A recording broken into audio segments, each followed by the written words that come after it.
বিসমিল্লাহির রহমানির রহিম। আজকে আমাদের যে আলোচ্য বিষয় সেটা হলো যে তাফসিরের কিতাব শুধুমাত্র জালালাইনের মধ্যে মোতালা রাখা কিনা ঠিক না। তাফসিরের মোতালা শুধুমাত্র জালালাইনের মধ্যে সীমাবদ্ধ রাখা কি নয়, ঠিক নয়। বরং আমাদের তাফসিরের মোতালাটা কি করতে হবে, আরো ব্যাপক করতে হবে। এরপরে আলোচনা হবে তাফসিরের কিতাবসমূহের, অনেক তাফসিরের কিতাবসমূহের মধ্যে জামা বাইনুল গাসসি ওয়াস সামিন, ভালো মন্দ সব কিছুরই অনুপ্রবেশ ঘটেছে। তো সেগুলা মোতালার সময় আমাদেরকে অবশ্যই সতর্ক থাকতে হবে। কেন সতর্ক থাকতে হবে সে বিষয়টা পরিষ্কারভাবে বলার চেষ্টা করব ইনশাআল্লাহ।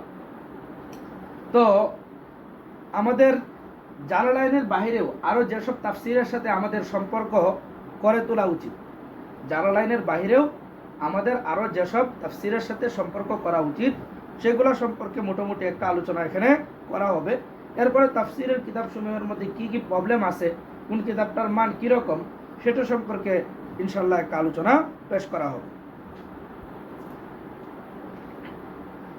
এখানে মুহাদ্দিসুল আসর হযরতুল আল্লামা মাওলানা আব্দুল মালিক হাফিজাহুল্লাহ ওয়া রাআহু হুজুর এখানে মুফতি শাইখুল ইসলাম আল্লামা মুফতি তাকি উসমানী দামাত বারকাতুহুর একটা বক্তব্য নকল করতেছেন যে তাফসিরের কিতাবসমূহ কোনগুলা পড়া উচিত, কোনগুলা আমার জীবনে অনেক বেশি ফায়দা দিচ্ছে।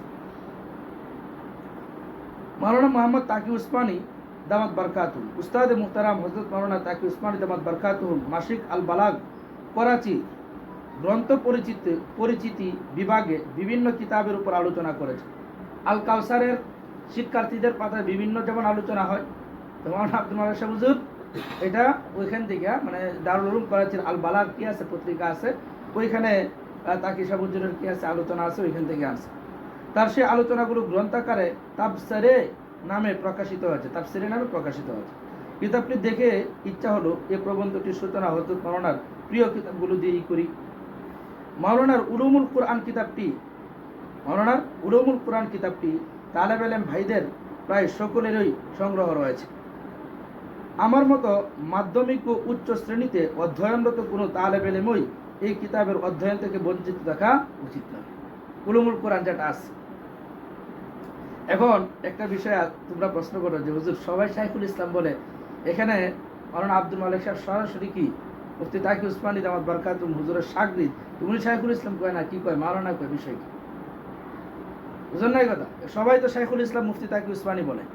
মাওলানা আব্দুল্লাহ সাহেব এখানে কি বলতে, শুধু মাওলানা বলতে, মূলত হলো মুফতি তাকি সাহেব হুজুর ওই সময় মাওলানা নামে কি ছিলেন, বেশি পরিচিত ছিলেন, মানে মাওলানাটাই কি ছিল ওনার লকব ছিল। এটা পরিষ্কার করছেন মুহাজারাত উলুমুল হাদিসের এক জায়গায়, ঠিক আছে। আচ্ছা, উলুমুল কুরআনে তাফসির গ্রন্থের আলোচনায় মাওলানা লিখেছেন যে তাফসির গ্রন্থগুলো বর্তমানে সহজলভ্য, শুধু তার আলোচনা করতে গেলেও একটি স্বতন্ত্র কিতাব লিখতে হবে। আমি এখানে সংক্ষেপে এমন কিছু তাফসির গ্রন্থের আলোচনা করতে চাই যেগুলোর অনুগ্রহ আমার পক্ষে ভোলা সম্ভব নয়।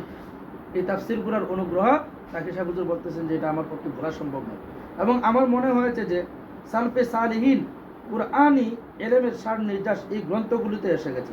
সালফে সালিহিনের যে কুরআনি যে এলেম রয়েছে, তাফসিরের যে জ্ঞান রয়েছে, এগুলোর সার নির্যাস কি এই কিতাবগুলাতে আসছে। কত গুরুত্বপূর্ণ কিতাবগুলো আমাদের জানা। যখনই কোনো আয়াতের তাফসিরের ব্যাপারে আমার মনে কোনো প্রশ্ন সৃষ্টি হয়েছে, তখন আমি সর্বপ্রথম এই গ্রন্থগুলোর শরণাপন্ন হয়েছি। আমরা তালেব ইলমরা রাস্তা জানি না, কি জানি না। যদি রাস্তা জানা থাকে তাহলে আমরা আগ্রহটা কাজে লাগাইতে পারি। এক তো হলো আমাদের মধ্যে আগ্রহই নেই, দ্বিতীয় নম্বর অনেক তালেব ইলমের আগ্রহ আছে কিন্তু আমরা কি জানি না, রাস্তা জানি না।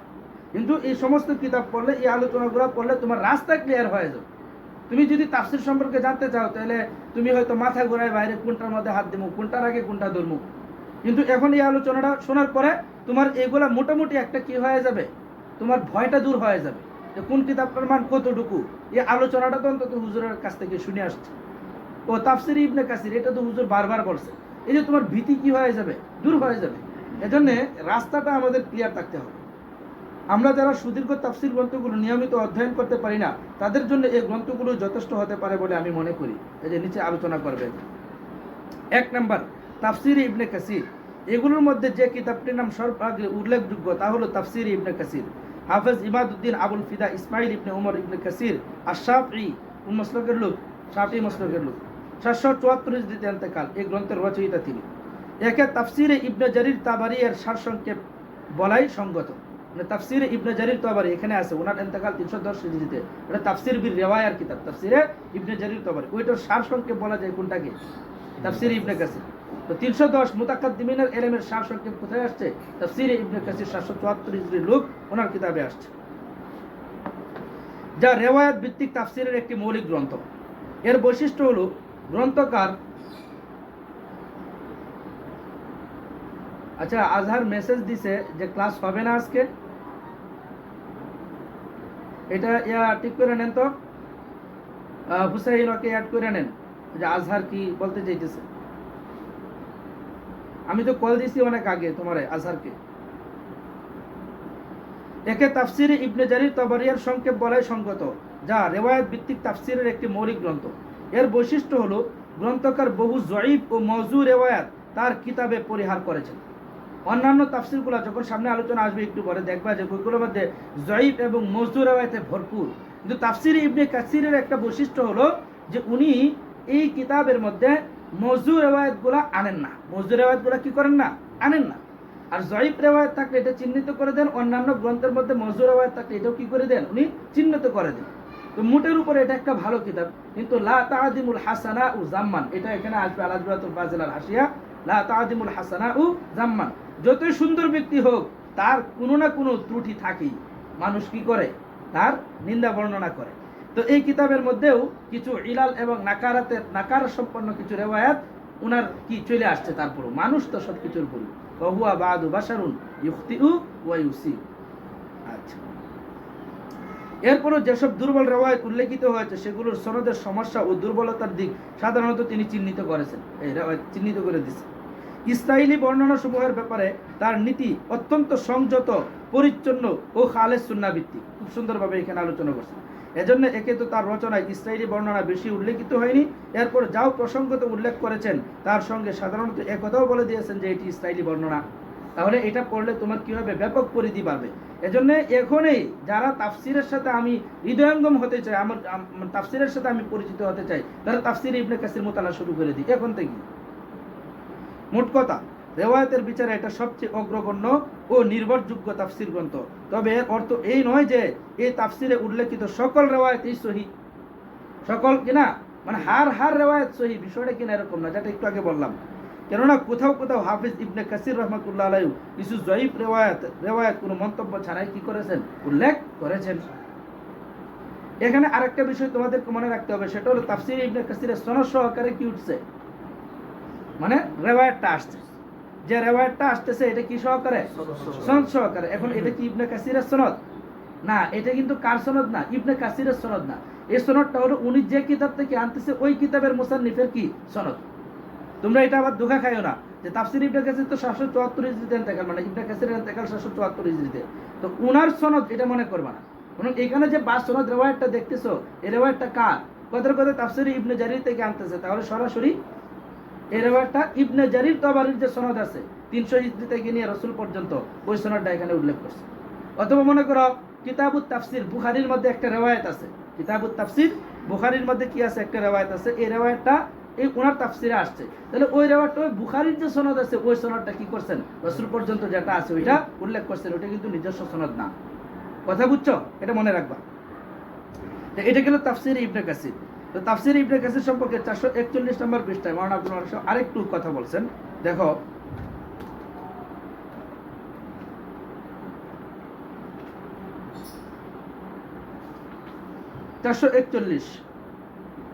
সবচেয়ে বিশুদ্ধ তাফসির গ্রন্থ কোনটি? সবচেয়ে বিশুদ্ধ তাফসির গ্রন্থ কোনটি? তো হুজুর জবাব দিচ্ছেন, সামগ্রিক বিচারে তাফসির ইবনে কাসিরই তাফসির বিল রিওয়ায়া বিষয়ক গ্রন্থগুলির মধ্যে সর্বাধিক অগ্রগণ্য। সর্বাধিক বিচারে তাফসির ইবনে কাসিরই তাফসির বিল রিওয়ায়া বিষয়ক গ্রন্থগুলির মধ্যে অধিক অগ্রগণ্য। ঠিক আছে, এটা আলাজবাতুল ফাজিলার হাসিয়া থেকে আনছেন। আচ্ছা, এরপরে দ্বিতীয় নম্বর কিতাব তাফসিরে কবির, এখানে আছে কিন্তু আমাদের এখানে ফখরুদ্দিন রাজি। দ্বিতীয় গ্রন্থ তাফসিরে কবির, এর আসল নাম মাফাতিউল গায়ব। তাফসিরে কবিরের নাম কি? মাফাতিউল গায়ব। এর রচয়িতা ইমাম ফখরুদ্দিন মুহাম্মদ ইবনে উমর আর রাজি ইবনুল খতিব, উনি 606 হিজরিতে ইন্তেকাল করেন। রেওয়ায়াতের বিচারে তাফসির ইবনে কাসির যেমন অতুলনীয়, দেরায়াতের বিচারে তেমনি তাফসিরে কবির।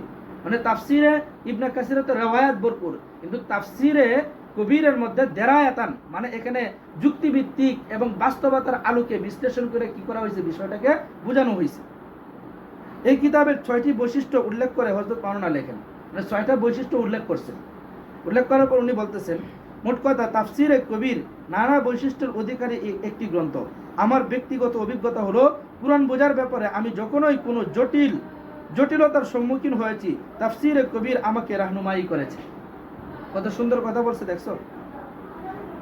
সাধারণত পাঠক এর দীর্ঘ আলোচনা দেখে ঘাবড়ে যায়, কিন্তু আলোচনার দীর্ঘতা কিতাবটির প্রথম দিকেই বেশি। অনেকে মনে করে আরে এই যে আলোচনা শুরু হয়েছে, আলোচনা তো শেষ হয় না, কিন্তু এটা কোন দিকে বেশি? শুরুর দিকে বেশি। যারা তোহাবি শরীফ পারবা, তোহাবি শরীফের শুরুর দিকে আলোচনা কি অনেক লম্বা, মাথা নষ্ট হয়ে যায়। এজন্য প্রথমে তালে বলে আমরা ঘাবড়ায় যায় দেখি, কিন্তু পরবর্তী দেখি আধা পৃষ্ঠা এক একটা বাপ কি হয়েছে, কায়েম হয়েছে। এজন্যে খান সাহেব হুজুর আমাকে বলছিলেন যে সলিমানের আসার পড়ানোর সময় প্রথম যে বড় বড় বাপগুলো আছে এগুলা পরিহার করে ওই ছোটগুলো আগে পড়ানো শুরু করা, এরপরে যখন সরমানের আসারের সাথে কি হয়ে যাবে, হৃদয়ঙ্গম হয়ে যাবে তারা বেলেনদের, তখন ওই বড় বহসগুলা পড়াই দেওয়া। এভাবেই পড়াইছি। আচ্ছা আচ্ছা, কিছু দূর যাওয়ার পর এটা কমে এসেছে। এই কিতাব অধ্যয়নে থাকলে এলেম ও মারিফাতের দুষ্প্রাপ্য মণিমুক্তা হাতে আসে। ভালো করে বুঝে রাখো যে দুষ্প্রাপ্য মণিমুক্তা, যে সমস্ত মণিমুক্ত তুমি জীবনেও দেখো নাই, এগুলা কি আসবে, হাতে আসবে। তবে এই কিতাবের ব্যাপারে কিছু কথা মনে রাখা কর্তব্য। তাফসীরে কবির সম্পর্কে কিছু কথা তোমাকে মনে রাখতে হবে। 1 নম্বর, ইমাম রাজি সূরা ফাতাহ পর্যন্ত তাফসীর লিখে ইন্তেকাল করেন। সূরাতুল ফাতহ এই পর্যন্ত তাফসীর লিখে ইন্তেকাল করেন। বাকি অংশ অপর একজন আলেম কাজী শিহাবুদ্দিন ইবনে খলিল আদ-দিমাশকি 639 হিজরিতে ইন্তেকাল করেন, কিংবা শাইখ নাজমুদ্দিন আহমদ ইবনে মুহাম্মদ যিনি 777 হিজরিতে ইন্তেকাল করেন, এই দুইজনের একজন পূর্ণ করেন। প্রশংসনীয় ব্যাপার হলো উনি ইমাম রাজি রাহমাতুল্লাহ আলাইহির রচনা ভঙ্গি এমন অনুসরণ করেছেন যে উপরোক্ত তথ্য জানা না থাকলে অনুমান করাও কঠিন যে এই অংশটি অন্য কারো রচনা। মানে আল্লামা রাজি রাহমাতুল্লাহ আলাইহি যে আন্দাজে লেখছেন, ওই যিনি মুকাম্মিল আছেন, তাকমিলা লেখছেন, উনিও একেবারে রাজির মতোই কি করছেন, লেখছেন। মানুষ পড়লে বুঝতে পারবে না যে দুইটা কি কিতাব, আলাদা কিতাব। 2 নম্বর, অন্যান্য তাফসীর গ্রন্থের মতো তাফসীরে কবিরও নানা শ্রেণীর রিওয়ায়াত অন্তর্ভুক্ত হয়েছে। মানে জয়ীফ, মাউজু, মুনকার, বাতিল, সহি সব ধরনের রিওয়ায়াত কি এখানে আছে।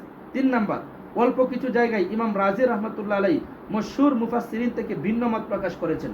মানে অন্যরা একটা তাফসীর যেভাবে পেশ করেছেন জমহুর, উনি বিপরীতে যায় ওনার কি হয়ে গেছে, কিছু তাফারুদাত হয়ে গেছে তাফসীর করতে যায়।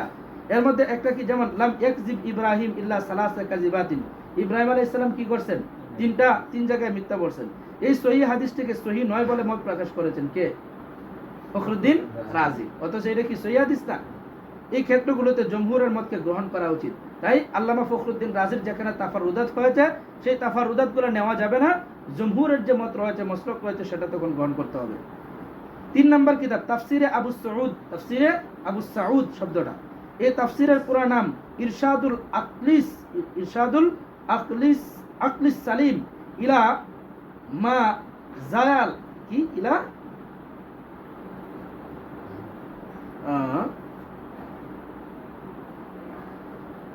আচ্ছা ধরো এখানে বাংলায় লেখছে, তো এটা মিলাইতে আমার খবর হয়ে যাইতেছে। এখন বুঝতে পারছি আসলে তাফসিরের নামটা কি। তাফসিরটা হলো ইরশাদুল আকলিস সালিম মা জা আল কিতাবিল করিম, মা জা কিতাবিল করিম। তো এটা কাজী আবু সাউদ মুহাম্মদ ইবনে মুহাম্মদ আল হানাফি, যিনি 982 হিজরিতে ইন্তেকাল, এর রচনা। নিঃসন্দেহে এই কিতাব তার ইলমের গভীরতা, চিন্তার সূক্ষ্মতা এবং পুরাণ ভাবনার উজ্জ্বল দলিল। কিতাবটি সর্বমোট 5 খণ্ডে প্রকাশিত হয়েছে। অত্যন্ত হৃদয়গ্রাহী আঙ্গিকে ও সংক্ষিপ্ত আলোচনার মাধ্যমে কোরআনের তাফসীর পেশ করা হয়েছে। এই কিতাবের একটি উজ্জ্বল বৈশিষ্ট্য হলো এতে কোরআনের বাক্য ও আয়াতসমূহের পারস্পরিক মিল এবং বালাগাত সংক্রান্ত অত্যন্ত মূল্যবান আলোচনা বিদ্যমান রয়েছে, যার দ্বারা কোরআনের মর্ম অনুধাবন করা সহজ হয় এবং কোরআনের মুজিজা বর্ণনা ভঙ্গি উপলব্ধি হতে থাকে। যে কোরআনের এজাজটা কিভাবে কি করতে হয়, বর্ণনা করতে হয়, এটা উনি খুব ভালোভাবে কি করছেন, এই তাফসীরের মধ্যে ফুটাইয়া তুলছেন। এরপরে তাফসিরে কুরতুবী এখানে আছে আল জামি' লি আহকামিল কোরআন, এই কিতাবের নাম। এই গ্রন্থের পুরো নাম আল জামি' লি আহকামিল কোরআন। আন্দালুসের প্রসিদ্ধ গবেষক আলিম আল্লামা আবু আব্দুল্লাহ মুহাম্মদ ইবনে আহমদ আল কুরতুবী রাহিমাহুল্লাহ 671 হিজরিতে ইন্তেকাল করেছেন। তিনি এটা রচনা করেন। তিনি মালিকি মাযহাবের অনুসারী ছিলেন। এই কিতাবের বিষয়বস্তু হলো কোরআনে কারীম থেকে ফিকহি আহকাম ও মাসাইল ইস্তেমবাদ করা। দেখো এক একটা তাফসিরের বৈশিষ্ট্য এক এক রকম। তো এই তাফসিরটার মধ্যে তুমি যদি কি মানে মানে কোনো একটা আয়াতের ভিত্তিতে এই আয়াতের থেকে কি ধরনের মাসলা ইস্তেমবাদ হয়েছে, বের হয়েছে, এই জিনিসটা জানতে চাও, তাহলে কোথায় হাত দেও? আল জামি লি আহকামিল কোরআন বা তাফসিরে কুরতুবির মধ্যে হাত দাও। কিন্তু এর মধ্যে তিনি আয়াতের মর্মার্থ কঠিন শব্দের ব্যাখ্যা করা, কিন্তু এর মধ্যে তিনি আয়াতের মর্মার্থ কঠিন শব্দের ব্যাখ্যা, ইআরাব, বালাগাত ও সংশ্লিষ্ট রিওয়ায়াত ইত্যাদি বিষয়ে প্রচুর তথ্য পেশ করেছেন। মানে এটার পাশাপাশি আরো কি রয়েছে, এটার বৈশিষ্ট্য রয়েছে। বিশেষত দৈনন্দিন জীবনের উপযোগী যে নির্দেশনা কোরআন থেকে পাওয়া যায় সেগুলোও তিনি খুব ভালোভাবে উপস্থাপিত করেছেন। এই কিতাবের ভূমিকাটিও বেশ বিস্তারিত এবং উলুমুল কোরআনের গুরুত্বপূর্ণ আলোচনায় সমৃদ্ধ। 12 খণ্ডে সম্পূর্ণ তাফসির গ্রন্থটি অনেকবার মুদ্রিত হয়ে প্রকাশিত হয়েছে। এরপরে রুহুল মাআনি, আমাদের মুফতি সাহেব হুজুর শাইখুল হাদিস ওয়াত তাফসীর আল্লামা মুফতি জালালউল ইসলাম দামাত বরকাতুহু হুজুরের বয়ানে বারবার তাফসিরে রুহুল মাআনির কি পাওয়া যায়, উদ্ধৃতি পাওয়া যায়। রুহুল বায়ান না, কিন্তু তাফসিরে রুহুল মাআনি, এটা কিন্তু ভালো তাফসির। এর পূর্ণ নাম হলো রুহুল মাআনি ফি তাফসিরিল কুরআনিল আযীম ওয়াস সাবঈল মাসানি। 30 খণ্ডে সমাপ্ত এই তাফসির গ্রন্থের রচয়িতা হলেন বাগদাদের প্রসিদ্ধ আলেম আল্লামা মাহমুদ আলুসি হানাফি রাহিমাহুল্লাহ। উনি কোন মাসলাকে? হানাফি মাযহাবের। 1270 হিজরিতে উনি ইন্তেকাল করেন। এটি যেহেতু পরবর্তী যুগের রচনা, তাই রচয়িতা পূর্ববর্তী তাফসির গ্রন্থগুলোর গুরুত্বপূর্ণ আলোচনাকে তার রচনায় সন্নিবেশিত করেছেন। না, পূর্বের যত তাফসির আছে এগুলোর একটা সার নির্যাস উনি এখানে পেশ করার চেষ্টা করেছেন। তাই এই গ্রন্থে লুগাত, নাহু, আদব, বালাগাত, ফিক, আকাইদ, কালাম, ফালসাফা, হাইয়াত, তাসাউফ এবং সংশ্লিষ্ট রিওয়ায়াতগুলোর উপর বিস্তারিত আলোচনা করেছেন এবং আয়াতের সঙ্গে সংশ্লিষ্ট কোনো দিক যেন আলোচিত না থাকে, যেন অনালোচিত না থাকে, এই চেষ্টা করেছেন। মানে এই আয়াত সম্পর্কে মা লাহা ওয়া মা আলাইহা একটা সারগর্ভ আলোচনা উনি করছেন, যেন এখান থেকে এখানে দেখলে একজন পাঠকের অন্য কিতাবে কি না যেতে হয়। হাদিস শরীফের বর্ণনার ব্যাপারেও আল্লামা আলুসি অন্য অনেক তাফসীরকারদের তুলনায় সতর্ক। মানে অন্যরা যেমন জামা বাইনুল গাসতি ওয়াস তাবিন করছেন, উনি এ ব্যাপারে একটু সতর্ক ছিলেন। এসব দিক বিবেচনায় এই গ্রন্থটিকে পূর্ববর্তী গ্রন্থের সার নির্যাস বলা যেতে পারে। পূর্ববর্তী সকল গ্রন্থের সার নির্যাস বলা যেতে পারে তাফসিরে কোনটাকে? রুহুল মাআনিকে। বর্তমানে তাফসিরে কুরআন বিষয়ে কোনো কাজ এই কিতাবের সাহায্য থেকে অমুখাপেক্ষী হতে পারে না। মানে কেউ যদি বর্তমানে তাফসিরের উপর কাজ করতে চায় তাহলে এই কিতাব বাদ দিয়া কেউ তাফসিরের কাজ করতে পারে না। কদম তার নাচিস জব অনুসারে এই 5টি গ্রন্থ নির্বাচন করেছি। পরে আমার মাখদুম বুজুর্গ হযরত মাওলানা সৈয়দ মোহাম্মদ ইউসুফ বানুরি সাহেব রহমতুল্লাহ আলাইহির একটি প্রবন্ধে হুবহু এই কথাটি পাওয়া গেল। আলহামদুলিল্লাহ। মানে প্রথমে তো তাকি সাহেব হুজুর নিজে মোতালা করে ওনার জব ভিত্তিক কথাটা কইছেন যে এই 5টা তাফসির গ্রন্থ এরকম। তো পরবর্তীতে দেখা গেছে যে সেই আল্লামা ইউসুফ বানুরি রাহিমাহুল্লাহ শাহ সাহেব কাশ্মীরির কি শাগরিদ, আল্লামা কাশ্মীরির শাগরিদ না, আল্লামা শাহ সাহেব কাশ্মীরি রাহিমাহুল্লাহ শাগরিদ, এবং উনি শেষ বয়সের শাগরিদ। কোন বয়সের শাগরিদ? তো খান সাহেব হুজুর বলছিলেন যে শাহ সাহেব কাশ্মীরি নাকি মানে ওনার ভাষাটাকে নকল করছেন, যে বানুরি রাহিমাহুল্লাহ ওনাকে বলছিলেন যে তুই এত পরে আইসস কেন আমার কাছে, তুই আমার কাছে আরো আগে আইতি, আমার তো এখন শেষ বয়স, তুই যদি আমার কাছে আরো অনেক আগে আইতি তাহলে তোরা একটা মানে অ্যাটম বোম বানায় দিতাম, মানে এলেম কালাম দিয়া একবারে ভরপুর করে দিতে। তারপরেও কাশ্মীরির যে তকরিরগুলা যতটুকু সম্ভব এটা বানুরি রাহিমাহুল্লাহ কি করছেন, লেখার চেষ্টা করছেন। তো উনার ইয়াতে আল্লামা বানুরি রাহিমাহুল্লাহ উনার একটা লেখার মধ্যে কি বলছে যে আমি যা বলছি এটা হুবহু কি করছি, পাওয়া গেছি। তো তিনি তার মূল্যবান প্রবন্ধ ইয়াতিমাতুল বয়ান, তো এটা এখানে ফি বয়ানি মুশকিলাতুল কোরআন, ইয়াতিমাতুল বয়ান ফি বয়ানি মুশকিলাতুল কোরআন, ওইটাও তাফসীরের জন্য লেখেন যেহেতু জীবনের সময় অল্প, ঝামেলা অনেক এবং এ যুগে হিম্মত ও সংকল্প দুর্বল, তাই আমি তালেব ইলম ভাইদেরকে এমন 4টি তাফসীর গ্রন্থের কথা বলতে চাই যেগুলোর মধ্যে সীমাবদ্ধ থাকলে ইনশাআল্লাহ প্রয়োজন পূরণে যথেষ্ট হবে। কে বলতেছে? আল্লামা ইউসুফ বানুরি রাহিমাহুল্লাহ। এক, তাফসিরে ইবনে কাসির, যার ব্যাপারে আমাদের উস্তাদ আল্লামা আনোয়ার শাহ কাশ্মীরি রহমতুল্লাহ আলাইহি বলতেন। মানে কে বলতেছে? ইউসুফ বানুরি রাহিমাহুল্লাহ বলতেছেন শাহ সাহেব কাশ্মীরির নসে। তো শাহ সাহেব কাশ্মীরি বলেন কোনো কিতাব যদি অন্য কোনো কিতাবের প্রয়োজন পূরণ করতে পারে তাহলে বলা যায় যে তাফসিরে ইবনে কাসির তাফসিরে ইবনে জারিরের প্রয়োজন পূরণ করতে পেরেছে। আগেই বলছিলাম যে তাফসিরে ইবনে জারিরের সার সংক্ষেপ বলা যায় কোনটাকে? তাফসিরে ইবনে কাসির। 2, তাফসিরে কবির, যার ব্যাপারে আমাদের উস্তাদ বলতেন মানে শাহ সাহেব কাশ্মীরি বলতেন কুরআনে কারীম বোঝার ক্ষেত্রে আমি যে জটিলতার সম্মুখীন হয়েছি দেখেছি ইমাম রাজির সে সম্পর্কে আলোচনা করেছেন, একবারে তাকে সাহেবের সাথে মিলে গেছে। হয়তো সর্বক্ষেত্রে এমন সুরাহা পেশ করা তার পক্ষে সম্ভব হয়নি যা অন্তর প্রশান্তির সঙ্গে গ্রহণ করে, কিন্তু এটা তো ভিন্ন ব্যাপার। মানে সব ক্ষেত্রেই মানে উনি ব্যাখ্যা দিচ্ছেন ঠিক আছে, কিন্তু সব ব্যাখ্যা তো আমি কি করি নাই, নেই এটা বলছেন আর কি। তবে তাফসিরে কবিরের ব্যাপারে একটা ভুল আছে। তার এই গ্রন্থের ব্যাপারে যে কথাটি প্রসিদ্ধ আছে, শাসব কাশ্মীরি বলতেছেন যে তাফসিরে কবিরের ব্যাপারে মানুষ বলে ফিহি কুল্লু শাইইন ইল্লা তাফসিরিন, এই কিতাবের মধ্যে নাকি তাফসির ছাড়া সবকিছুই আছে। এটা একবারে মারাত্মক একটা গলত কথা। মানে যখন ওই যে রেওয়ায়াত কম পায়, কি পায়, রেওয়ায়াত কম পায়, তখন মনে করে এটা কোনো তাফসির হইল। এজন্য মানুষ বলে ফিহি কুল্লু শাইইন ইল্লা তাফসির, তাফসিরে কবিরের মধ্যে তাফসির ছাড়া সবকিছুই আছে। না, এটা একেবারে এটা হলো অযথায় মর্যাদাকে কি করা, খাটো করা। 3, তাফসিরে রুহুল মাআনি। আমার মতে কোরআনের ব্যাখ্যার ক্ষেত্রে এই গ্রন্থটি তেমনি যেমন সহিহ বুখারীর ব্যাখ্যার জন্য ফতুল বারী, শাসব কাশ্মীরি অল্প কথায় বুঝাই দিছে। যেমন সহিহ বুখারীর জন্য ফতুল বারীর কি নাই, বিকল্প নাই, লা হিজরাতা বাদাল ফাতি, লা হিজরাতা বাদাল ফাতি। মানুষ অনেকে এটা ইমামরা এটা মজা করে বলছেন যে এমনি তো হাদিসে আসছে যে মানে ওই যে মক্কা বিজয়ের পরে আর কোনো কি নাই, হিজরত নাই, কিন্তু অনেকেই এটা মজা করে বলছেন যে লা হিজরাতা বাদাল ফাতি, মানে ফতুল বারী দেখার পরে আর অন্য কিতাব, অন্য কোনো কিতাবের দিকে হিজরত করার দরকার নেই, অন্য কোনো কিতাবের দিকে মুরাজাতের কি নাই, দরকার নেই। বুঝলি কথা? তো সহিহ বুখারীর জন্য ফতুল বারী যেমন, এরকম অনুরূপভাবে কোরআন বোঝার ক্ষেত্রে তোমার রুহুল মাআনি তেমন। 4 নম্বর, তাফসিরে আবু সাউদ। এই গ্রন্থে কোরআনের অপূর্ব বিন্যাস, চমৎকার ভাষায় উপস্থাপনের প্রতি বিশেষ দৃষ্টি দেওয়া হয়েছে। অনেক ক্ষেত্রে এটি জমক শরীর তাফসিরে কাশাফের প্রয়োজন পূরণ করে। উপরোক্ত আলোচনায় তাফসিরে কুরতুবী ছাড়া অন্য 4 কিতাবের ব্যাপারে ওই বৈশিষ্ট্য উল্লেখিত হয়েছে যা অদমের এই চিন্তায় এসেছিল। হযরত শাহ সাহেব ও তার বিশিষ্ট শাগিদ হযরত বানুরী রহমাতুল্লাহির সঙ্গে এই চিন্তাগত মিলার কারণে আমি আল্লাহ তাআলার শুকরিয়া আদায় করছি।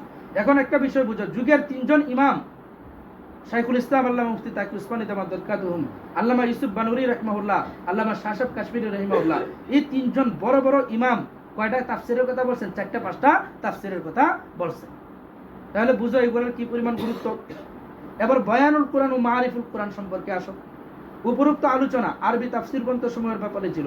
উর্দু ভাষায় হাকিমুল উম্মত হযরত মাওলানা আশরাফ আলী থানভী রাহমাতুল্লাহ আলাইহি তাফসিরে বয়ানুল কোরআন এক অতুলনীয় তাফসির গ্রন্থ।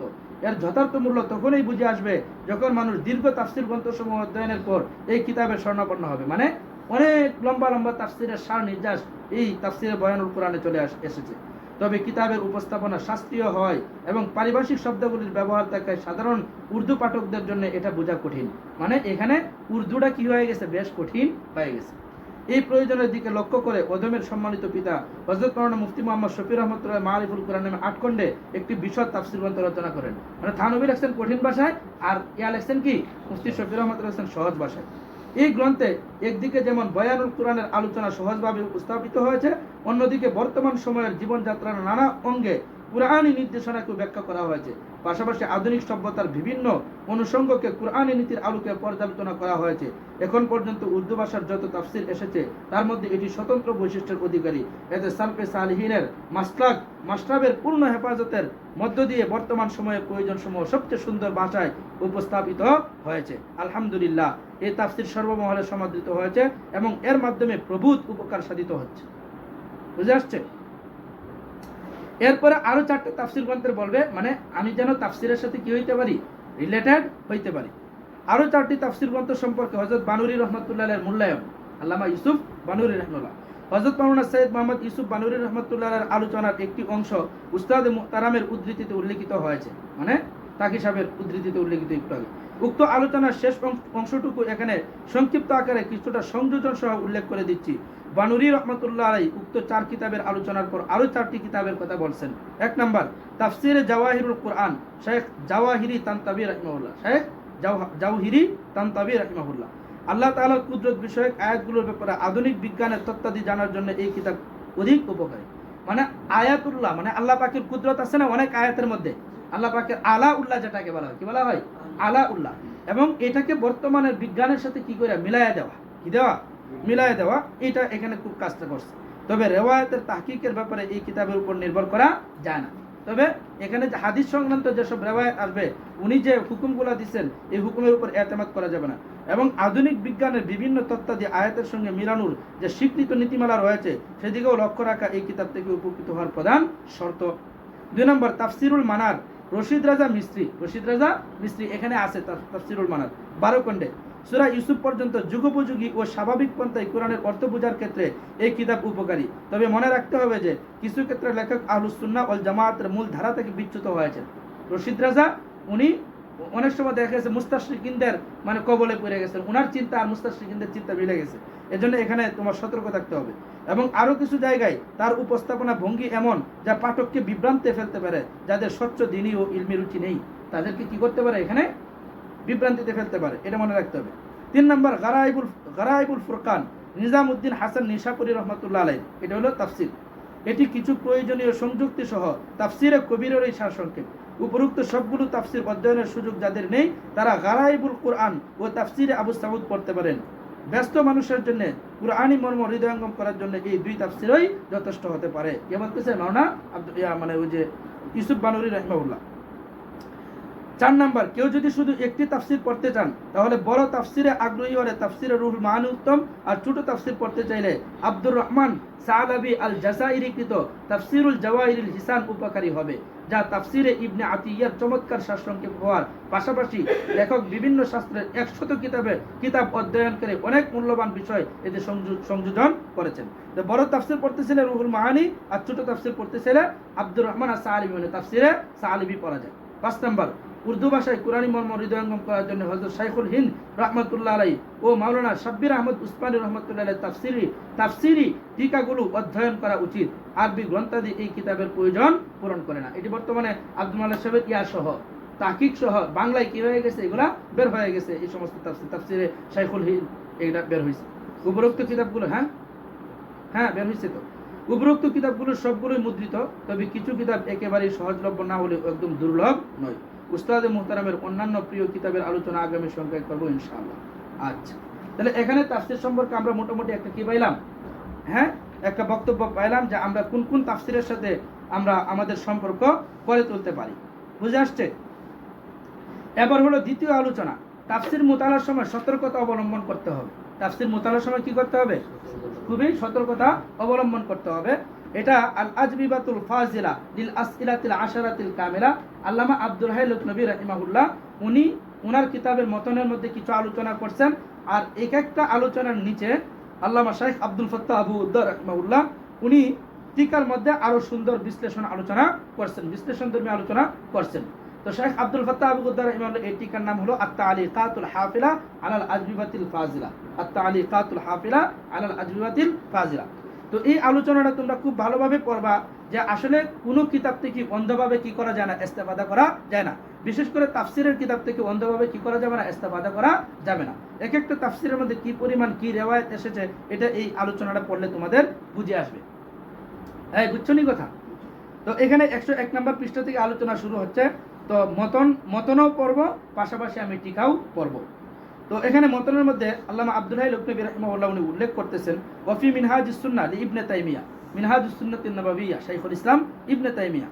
তো এই কিতাবের মধ্যে রয়েছে মা ইয়ানকুলুহু সালাবি ফি তাফসিরিহি, আল্লামা সালাবি রাহিমাহুল্লাহ উনি ওনার কিতাব যে তাফসিরে সালাবি আছে এটার মধ্যে যা উল্লেখ করেন সে সম্পর্কে আলোচনা করতে যে আল্লামা শাইখুল ইসলাম ইবনে তাইমিয়া বলতেছেন।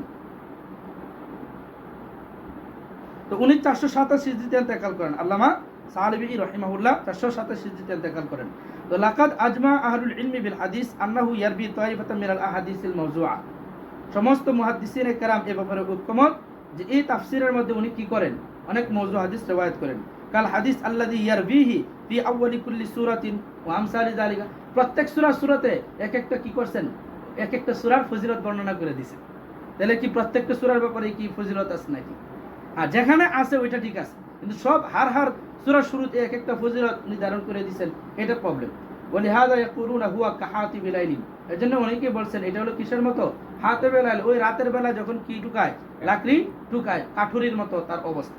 এটা তো বুঝোই সবাই এটা জানো যে কাঠুরি কি করছে, ওই যে শীতকালে লাকড়ি টুকাইতে গেছে তখন তার হলো অন্ধকার, রাতের বেলায় যায় কি করতেছে, সব লাকড়ি টুকায় মুকায়া মাথায় করে বাড়িতে এনে কি করছে, চুলার পাশে রাখছে।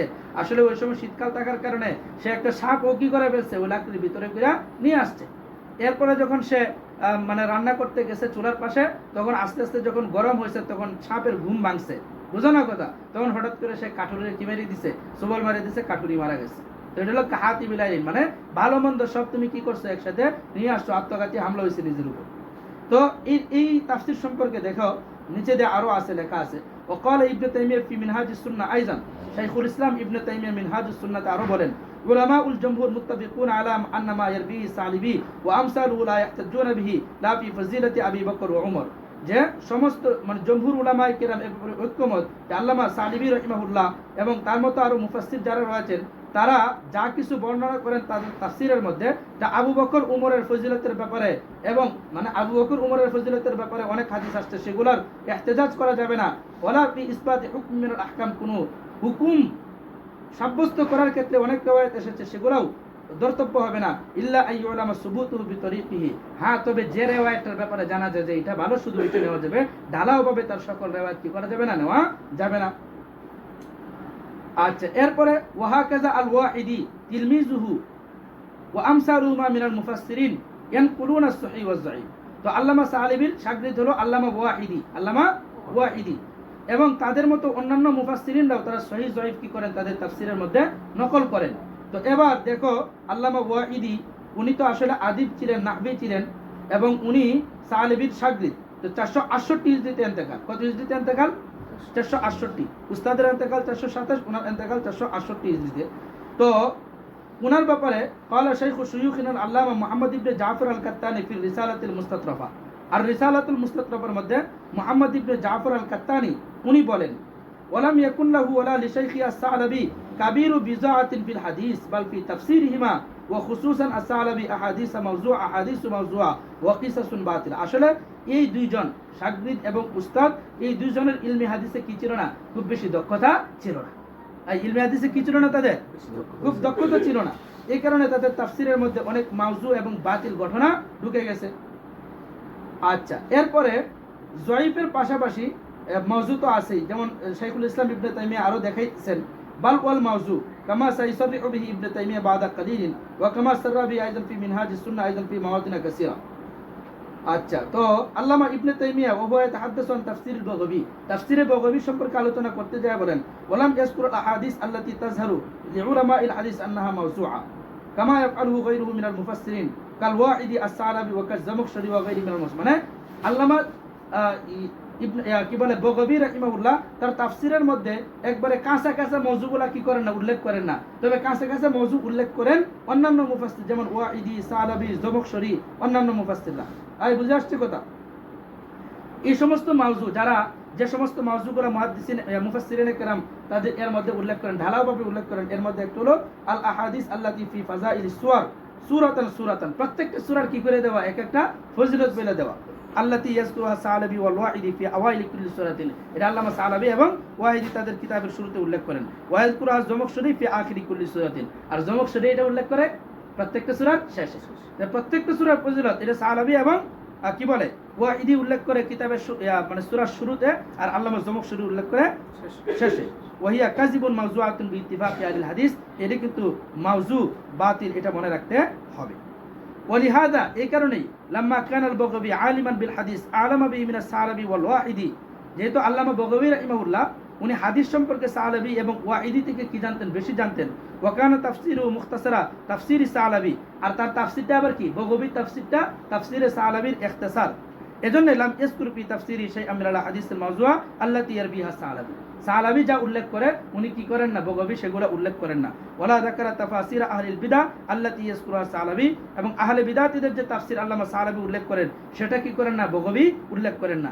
মা আন্না সালাবি ফিহি খায়রুন ওয়া দীনুন, যদিও সালাবির মধ্যে কি রয়েছে, সালাবি ভালো মানুষ, বুজুর্গ মানুষ, লাকিন্নাহু লা খুবরা লাহু ফিস সহিহ ওয়াস সাকিম মিনাল হাদিস, কিন্তু সহিহ হাদিস যায়ীফ হাদিসের ব্যাপারে আল্লামা সালাবির কি ছিল না, কোনো দক্ষতা ছিল না।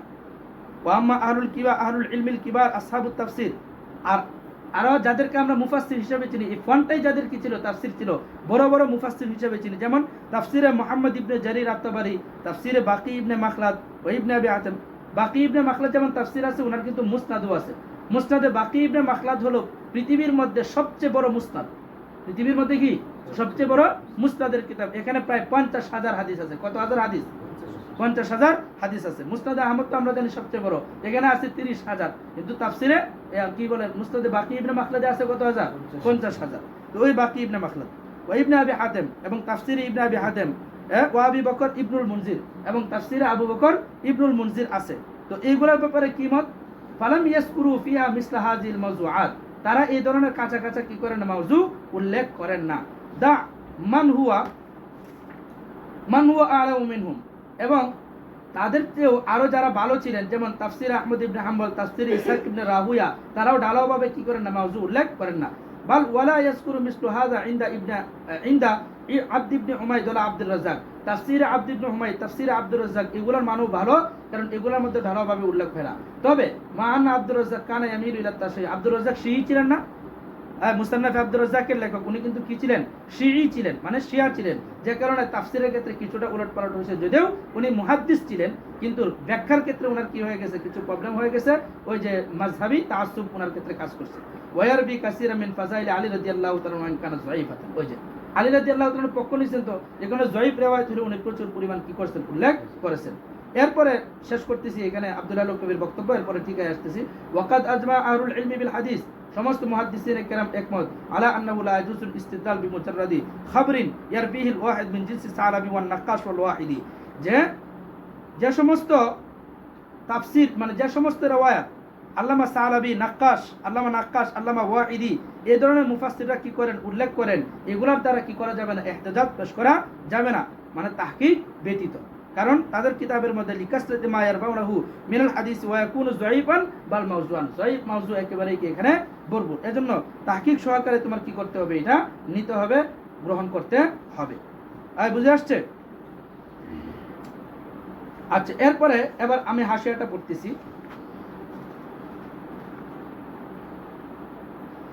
হাদিহি তাফাসির আলা জালালাতি কদরি মুআল্লিফিহা, ওই যে বললো না, তাফসিরে ইবনে জারির তাবারি, তাফসিরে বাকি ইবনে মাখলাদ, তাফসিরে ইবনে আবি হাতেম, তাফসিরে আবু বকর ইবনুল মুনজির, তো তাদেরটা ভালো বলছে, কিন্তু ভালো এর অর্থ কি, তুলনামূলক ভালো। কি ভালো, মানে ওইগুলার চেয়ে, সাহালাবির চেয়ে, এরপরে কি বলে উনার যে শাগরিদ আছে, হ্যাঁ, ওয়াহিদি, তাদের তাফসিরের চেয়ে এটা তুলনামূলক কি ভালো। হাদিহি তাফাসির আলা জালালাতি কদরি মুআল্লিফিহা মিনাল আহাদিস আয-যায়ীফা ওয়াত তা'লিফা ওয়াল গরায়েব ওয়াল মানাকির ওয়াল ইসরাঈলিয়াত ওয়াইরু কালিলিন, বলতেছে এই সমস্ত মুসান্নিফরা অনেক জালালাতুশ শান হওয়ার পরেও আব্দুল্লাহ লুকনবী যেভাবে বলছেন, একবারে কাদাসাত বর্ণনা করছেন যে ওনারা একবারে ভালো করছে, সব আসলে ভালো না। তাদের কিতাবের মধ্যে এই ধরনের যায়ীফ, গরীব, মুনকার, ইসরাঈলি রিওয়ায়াতও কি রয়েছে, প্রচুর পরিমাণ রয়েছে। ওয়ালাকিন্নাহু মাসুকুন বিসানাদিহি ফায়াখুফু খাতারহু আলা আহলিল ইলমি বিররিজাল, তবে একটা কাজ করছেন, তারা যে রিওয়ায়াতটি বর্ণনা করছেন, এই রিওয়ায়াতটা সনদ সহকারে বর্ণনা করছেন। তো সনদ সহকারে বর্ণনা করলে ওই যুগটাই তো একবার মুতাকাদ্দিমিনদের যুগ না, তো মুতাকাদ্দিমিনদের যুগে একটা সনি এরকম ছিল তাদের মধ্যে, তারা সনদ সহকারে বর্ণনা করে দিতেন, আর সনদ সহকারে বর্ণনা করে দিয়ে তারা কি করতেন, নিজেরা দায় মুক্তি হয়ে যেতেন। কারণ ওই সময় তাহকিক করার মতো প্রচুর পরিমাণ লোক ছিল, যে আমি কি করে দিলাম, সনদ সহকারে বর্ণনা করলাম, কোনটা ভালো কোনটা মন্দ তুমি সনদ দেখে কি করে নাও, নিয়ে নাও। কিন্তু মুতাআখিরিনদের ক্ষেত্রে কিন্তু এটা চলবে না। মুতাআখিরিনদের ক্ষেত্রে এটা তাহকিক যেহেতু হয়ে গেছে, তুমি তাহকিক কথায় কি করতে হবে, লিখতে হবে, আন্তাজি লিখলে হবে না। আর ওই সময় তো আসরের রিওয়ায়াতের যুগ ছিল, সনদ সহকারে দিয়ে দিছে, অন্যান্য তাহকিকের কি ছিল না, লোকের অভাব ছিল না, এজন্য তাদের ক্ষেত্রে কিন্তু এই প্রশ্নটা এত বেশি আসবে না। ওয়াকাদ ইয়াকাউ ফিহাল মাওযু কামা সায়াজকুরু, ওয়াকাদ ক্বালা ইবনে তাইমিয়া আইযান ফি মিনহাজিস সুন্নাহ, আল্লামা ইবনে তাইমিয়া মিনহাজুস সুন্নাহতে বলেন, ওয়া ইযা কানাল হাদিস ফি বাদি কুতুবিত তাফসীর আল্লাতী ইয়ানকালু ফিহা সহিহ ওয়া যায়ীফ, যেহেতু তাফসিরের কিতাব যার মধ্যে সহিহ যায়ীফ সবই নকল হয়, যেমন তাফসিরে সালাবি, ওয়াহিদি ওয়াল বাগাবি, বাল ওয়া ইবনে জারির ওয়া ইবনে আবি হাতেম, তাই লাম ইয়াকুন মুজাররাদু রিওয়ায়াতি ওয়াহিদ মিন হাউলাই দলিলান আলা সিহাতি বিইত্তিবাকি আনমি, এখানে আসলেই এই রিওয়ায়াত কি হয়ে গেছে, শুদ্ধ হয়ে গেছে, এই হাদিস শুদ্ধ হয়ে গেছে, এটার উপর কি দেওয়া যাবে না, দলিল দেওয়া যাবে না। وقد وجه شيخنا الإمام الكوثري رحمه الله صنيع المفسرين هذا توجيها حسنا وقال في كتاب المقالات، মাকালাত কাউসারিতে আল্লামা জাহিদ কাউসারি কেন মুফাসসিরিনে কেরাম এই কাজটা করছেন, মানে সনদ সহকারে বর্ণনা করছেন, কিন্তু কি করেন নাই, তাহকিকি কাজটা দেখেন নাই, এটার কারণ কি, তাদের উপর আপত্তি আসে না, এই আপত্তির জবাব দিচ্ছেন কোনটা, ওই যে মাত্র যেটা বললাম, যে তারা কাসীরা মিনাল মুফাসসিরিন দাওয়ানু মা ইয়াজুন্নুনা বিহি আন্না লাহু নাফআন, মুফাসসিরিনে কেরাম তারা যে রিওয়ায়াতটাকে নাফা মনে করছেন, মানুষদের জন্য ভালো হবে মনে করছেন, এটা এনে কি করছেন, ঢুকায়িত হয়ে গেছেন, আর তাহকিকের বিষয়টা ছেড়ে দিয়েছেন কাদের উপর, অন্যদের উপর। এই কথাটা এখানে উনি বলছেন। এরপরে দেখো, ওয়াকাদ ইতাদারা সুলাইমান ইবনে আব্দুল কবি আত-তুফি ফি আওয়াইল কিতাবি আল-ইকসির ফি উসুল আত-তাফসির আনিল মুফাসসিরিন ফি তাদবিনহিম কুল্লামা বালাগাহুম মিনাল ইসরাঈলিয়াত ওয়াল আখবার ওয়াল ওয়াহিয়া বিআন্নাহুম লাম ইলজিমু মান বা'দাহুম কুবুলাহা। এই যে আল্লামা আব্দুল কবি আত-তুফি উনি বলছেন যে তারা যে তাদের কিতাবের মধ্যে জামা বাইনুল গাসসি ওয়াস তামিন করে গেছেন, এইটার অর্থ এটা না যে আমি পরবর্তীদের উপর চাপায় দিতেছি আমার তাফসীরটা কি করতে হবে, নিতেই হবে। ওনারা চাপায় দেন নাই, বরং এটা রাখে গেছেন পরবর্তীদের কাছে, তোমরা এটা কি করে দাও, তাহকিক করে দাও। বুঝো না কথা, এটা একটা জবাব উল্লেখ করছে। এরপরে قال الحافظ ابن حجر في لسان الميزان في ترجمة الطبراني سليمان ابن احمد আল্লামা তবরানীর তরজমায় হাফিজ ইবনে হাজার লিসানুল মিজানে বলেন, ইন্নাল হুফাজ আল আকতামিন ইয়াতামিদুনা ফি রিওয়ায়াতিহিম আল আহাদিস আল মাওজুআ মা সুকুতিহিম আনহা আলা যিকরিল আসানিদ লিইতিকাদিহিম আন্নাহুম মাতা আওরাদুল হাদিস বিইসনাদিহি ফাকাদ বারিউ মিন উহদাতিহি। এই যে দেখছো, পরিষ্কার বলে দিয়েছে হাফিজ ইবনে হাজার যে মুতাকাদ্দিমিনরা তাদের রিওয়ায়াতের মধ্যে মাউজু নিয়ে আসতো, অথচ তারা কি সুকুত অবলম্বন করতেন। এটা যে মাউজু, এই কথা সতর্ক করতেন। এর কারণ হলো যে আরে ভাই, আমি তো সনদ উল্লেখ করে দিছি, এখন আমার এটা বিশ্বাস, আমি যখন এখানে সনদ নিয়ে আসছি অন্যরা তাহকিক করে নো, আমি আমার জিম্মা কি করে দিছি, আদায় করে দিছি। এটা মুতাকাদ্দিমিনদের একটা কি ছিল, আদত ছিল। ওয়াসনাদু আমরাহু ইলা নাদরি ফি ইসনাদিহি, আর সনদের বিষয়টা পরবর্তীদেরকে ছেড়ে দিয়েছেন যে তোমরা এখানে নজর ডাইলে নাও। বুঝনি কথা। قال তিলমিযু আস-সাখাবী, আল্লামা সাখাবী রাহিমাহুল্লাহ কি বলেন, শরহু আলফিয়াতুল মুস্তালাহ মানে আলফিয়াতুল হাদিসের মধ্যে বলেন, ইনদাল কালাম ফিল হাদিসিল মাওযু লা ইউবরাউ মিনাল উহদাতি ফি হাযিল আসার। তারা দায়িত্ব মুক্ত হলো, এই যুগে কিন্তু এটা চলবে না। সাখাবী পরবর্তী যুগের মানুষটা, মুতাআখিরিন না, 902 হিজরিতে ইন্তেকাল, তো এটা এই যুগে চলবে না যে বিল ইখতিসার আলা ইসনাদি বিযালিক তুমি সনদ উল্লেখ করে দেওয়া যাবে। কারণ লিআদামিল আমনি মিনাল মাহজুর বিহি, বর্তমানে সতর্কতার লোক তো কম। ওই সময় যেরকম ভাবে মানুষ কি ছিল, এত বেশি সতর্ক ছিল, মানে এই বিষয়টা এত বেশি জানতো, যোগ্য লোকের প্রচুর পরিমাণ উপস্থিতি ছিল, কিন্তু এখন কি নাই, সেই অবস্থাটা নাই। ওয়াইন সনাহু আকসারুল মুহাদ্দিসিন ফিল আসারিল মাজিয়া মিন সানাতি 200 ওয়া হারুম মাজাররা, যদিও 200 হিজরি থেকে নেয়া এরপরে অনেক যুগ পর্যন্ত অনেক মুফাসসিরিনে কেরাম এই কাজটা করছেন। কারণ ফাইন্নাহুম ইযা সাকুল হাদিস বিইসনাদিহি ইতাকাদু আন্নাহুম বারিউ মিন উহদাতিহি, এটা তাদের বিশ্বাস ছিল তখন। ক্বালা শাইখুনা ওয়া কানা যিকরুল ইসনাদ ইনদাহুম মিন জুমলাতিল বায়ান, সনদ উল্লেখ করে দেওয়াটাই তাদের নিকট বয়ান ছিল, যে ভাই আমি সনদ উল্লেখ করে দিয়েছি, এখন এইটাই আমার পক্ষ থেকে কি হয়ে গেছে, দায় মুক্তি হয়ে গেছে। এরপরে দেখো হাফিজ ইবনে কাসির সম্পর্কে, ওয়ালাকাদ আহসানাল হাফিজ ইবনে কাসির সুনআন, সবচেয়ে ভালো কাজ কেডা করছে তাফসীরের মধ্যে, হাফিজ ইবনে কাসির। হাইসু তাআররাজা ফি তাফসীরিহি লিকাসীরি মিম্মা ফি তিলকা তাফাসীর বিন নাকদি ওয়াল বায়ান, ওই সমস্ত ওনার আগে যত তাফসীরের মধ্যে প্রবলেম ছিল এগুলা উনি নকদ এবং বয়ানের সাথে দেখায় দিয়েছেন। ফাজাসাউল্লাহু খাইরান, আল্লাহ তাকে কি করুন, জাযায়ে খায়র দান করুন। তো উনি কোন কোন জায়গায় দেখাইছেন, এটা একটা বিশাল লিস্ট দেখাইছে। যেমন সূরা বাকারার মধ্যে ওয়াইজ কুল্লালিল মালাইকাতি ইসজুদু জায়গায়, এরপর হারুত মারুতের ঘটনায় দেখাইছে, এরপরে সূরা বনী ইসরাঈলের ঘটনায় দেখাইছে, ফাকুলি ওয়াশরাবি ওয়াকারি আইনাতে দেখাইছে, এভাবে একটা অনেক লম্বা লিস্ট দিয়েছেন। বুঝে আসছে? এরপরে আল্লামা ইবনে কাসির রাহিমাহুল্লাহ যে বারবার দেখাই দিয়েছেন, এটা একবারে হাতে আঙ্গুল দিয়ে আরো উদাহরণ সহকারে সুন্দরভাবে দেখাইছেন বিভিন্ন ঘটনার সময়। এর মধ্যে উনি সূরা কাহফের যে আলোচনা আছে, ওয়াইজ কুলনা লিল মালাইকাতি ইসজুদু লিআদম ফাসজুদু ইল্লা ইবলিস কানা মিনাল জিন্নি ফাফাসাকা আন আমরি রাব্বি, এই আয়াতের ব্যাপারে ওয়াকাদ রুবিয়া ফি হাযা আসারুন কাসীরাতুন আনিস সালাফ ওয়া গালিবুহা মিনাল ইসরাঈলিয়াত আল্লাতী তুনকালু লিয়ুনজারা ফিহা। দেখছো, এই আয়াতের অধীনে সলফ থেকে অনেক তাফসীর, অনেক রিওয়ায়াত বর্ণিত, সবগুলো ইসরাঈলিয়াত। তো সলফ যে বর্ণনা করছে এটা নেওয়ার জন্য বলে নাই, বরং লিয়ুনজারা ফিহা, তুমি এখানে কি করবা, নজর ডালবা, এখানে তাহকিক করে নিবা। আল্লাহু আ'লামু বিহালি কাসীরিন মিনহা ওয়া মিনহা মা কাদ ইউক্তাউ বিকাযিবিহি লিমুখালাফাতি লিল হাক্কিল্লাযী বিআইদিনা, এই ইসরাঈলিয়াতের মধ্যে কিছু কিছু আছে একেবারেই মিথ্যা। বুঝুনি কথা? এভাবে একবারে অনেক উদাহরণ দেখাইছেন যে তাফসীর ইবনে কাসির যে বারবার এই বিষয়গুলা ধরে দিয়েছেন। ওয়াকাদ সালাকাল হাফেজ, এরপরে আব্দুল ফাত্তাহ আবু গুদ্দার রাহিমাহুল্লাহ বলেন যে ওয়াহাযা গায়জুম মিন ফাইজিন, এই যে এতগুলা উদাহরণ দিলাম, এটা মনে করুন যে আমার এখানে উদাহরণ শেষ হয়ে যেত, গায়জুম মিন ফাইজিন, এটা সিন্ধু থেকে বিন্দু দেখাইছে মাত্র, মানে অনেক এইভাবে উনি ধীরে ধীরে দিয়েছেন পূর্ববর্তী তাফসীরের। তো এখানে যে অনেকগুলো উদাহরণ দিলাম, তার অর্থ এটা মনে করুন এইগুলাই শেষ, আরো এরকম বহু আছে, উনি মুতাকাদ্দিমিনদেরকে ধীরে দিয়েছেন। এজন্য বলছে ওয়াহাযা গায়জুম মিন ফাইজিন মিম্মা নাব্বা ইলাইহিল হাফিজ ইবনে কাসির রাহিমাহুল্লাহ ওয়া মা আহসানা মা ক্বালাহু শাইখুনাল ইমাম আল কাউসারী রাহিমাহুল্লাহ ওয়া সামি'তু মিনহু গায়রা মাররাতিন। শাইখ কাউসারী রাহিমাহুল্লাহ ওনার একটা সুন্দর বক্তব্য দিয়েছেন, এটা আমি বারবার ওনার মুখ থেকে শুনছি। কিমাতু মা ইয়ারবিহি ইবনে জারির কিমাতু সানাদিহি ওয়া হাদা ইয়ানতাবিকু আলা জামি' তাফাসিরিল মুস্তাদা কামা হুয়া যাহিরুন। তো ইবনে জারির তাবারি যা বর্ণনা করেন এটা কিমাতু সানাদিহি, মানে কিমাতু মা ইয়ারবিহি ইবনে জারির কিমাতু সানাদিহি ওয়া হাদা ইয়ানতাবিকু আলা জামি' তাফাসিরিল মুস্তাদা।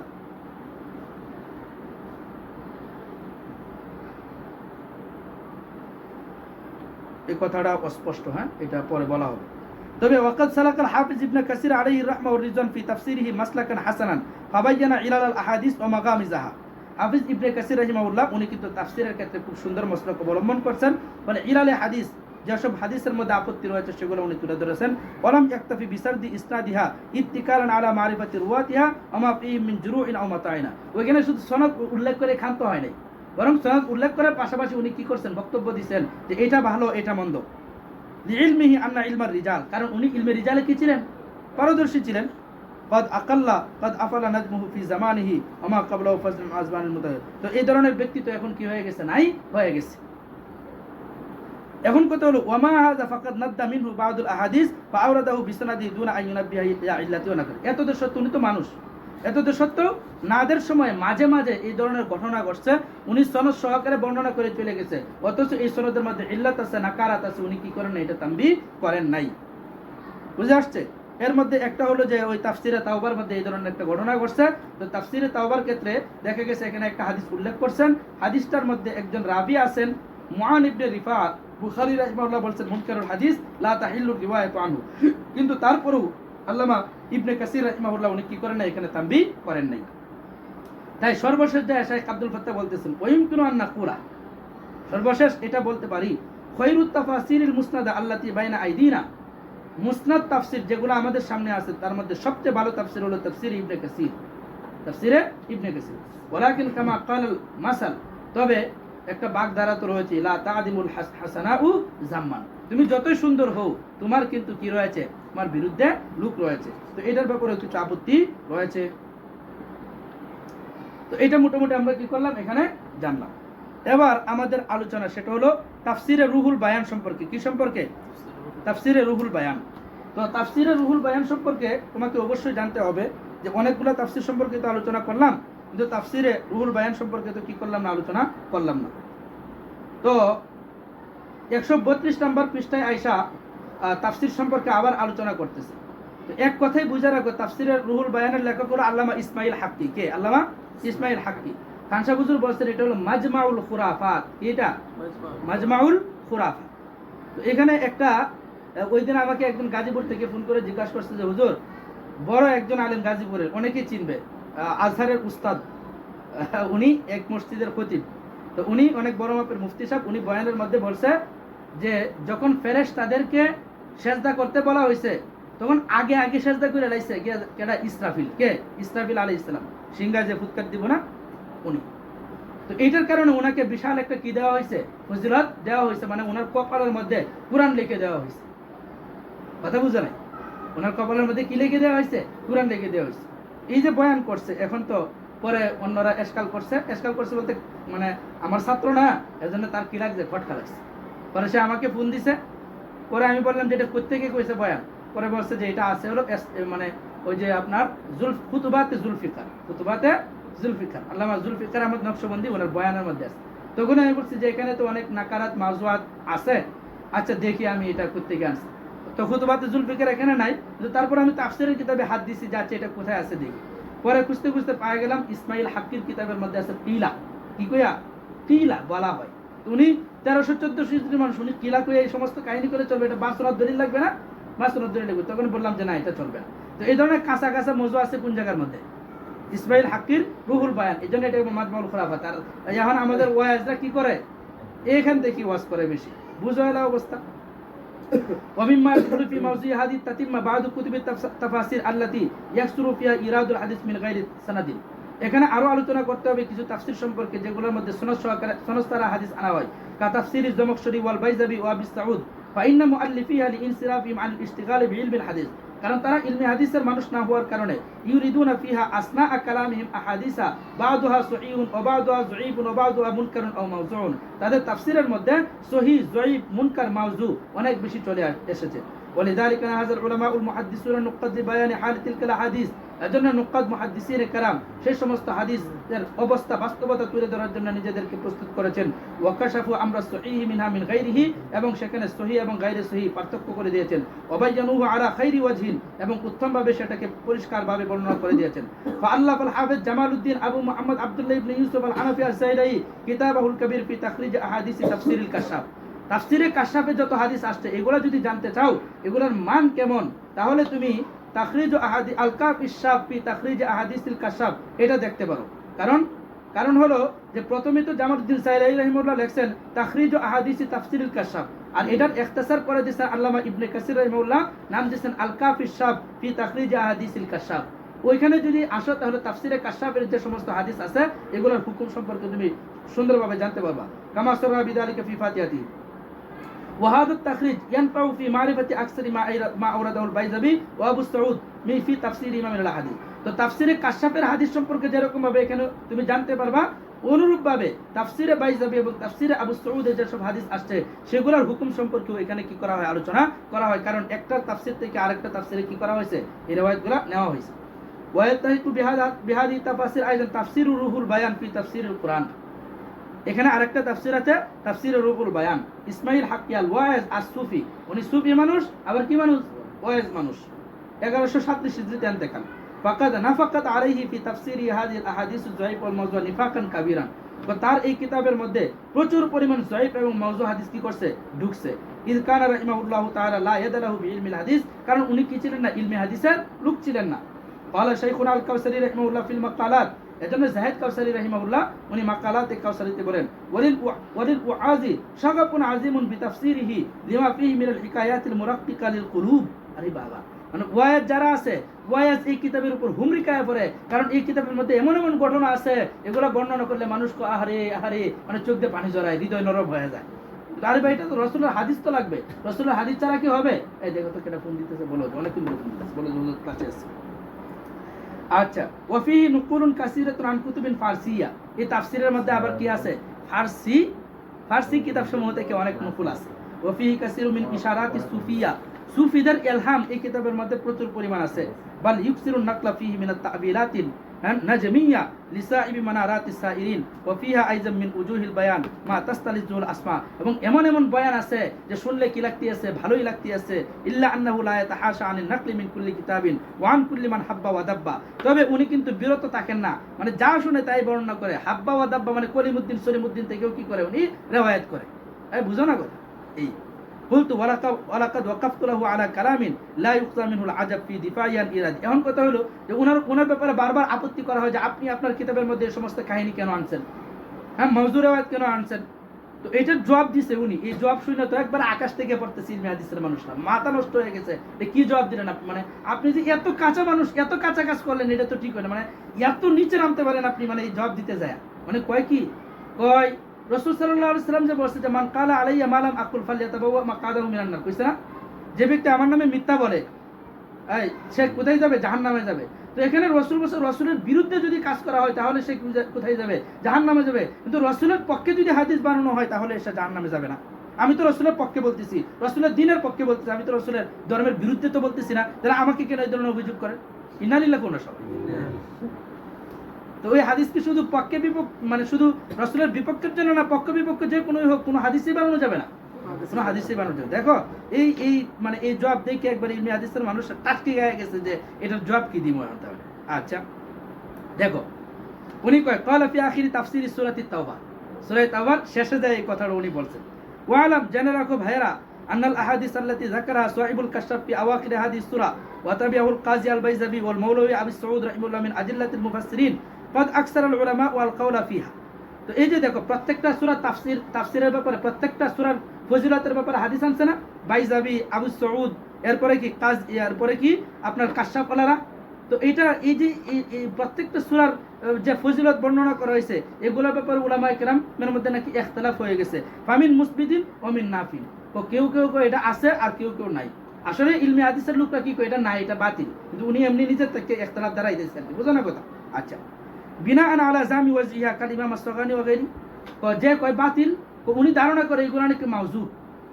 কে আছে এর মধ্যে? ইমাম সাগানি এগুলোর মাওযু করে। ইমাম সাগানি ফরের ইমাম মাওযু কইবই, বুঝো না?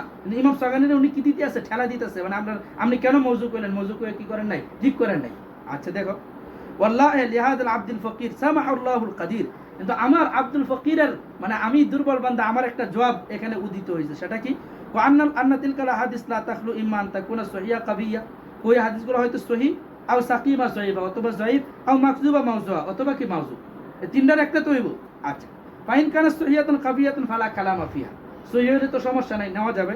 ওয়াইন কানা জয়ীবাতুল হাসানাত ফাকাদ ইত্তাফাকাল মুহাদ্দিসুন আলা আন্নাল হাদিস জয়ীব ইয়াজুজুল আমাল বিহি বিত তারগিব ওয়াত তারহিব কামা ফিল আসকান লিন-নববী ওয়াগারা ওয়াগারা কিতাবের মধ্যে আছে। আর যদি জয়ীফ হয় তাহলে ফাজাইলের ক্ষেত্রে নেওয়া যাবে, কোনো সমস্যা নাই। আপত্তি নেই কোনটার ব্যাপারে?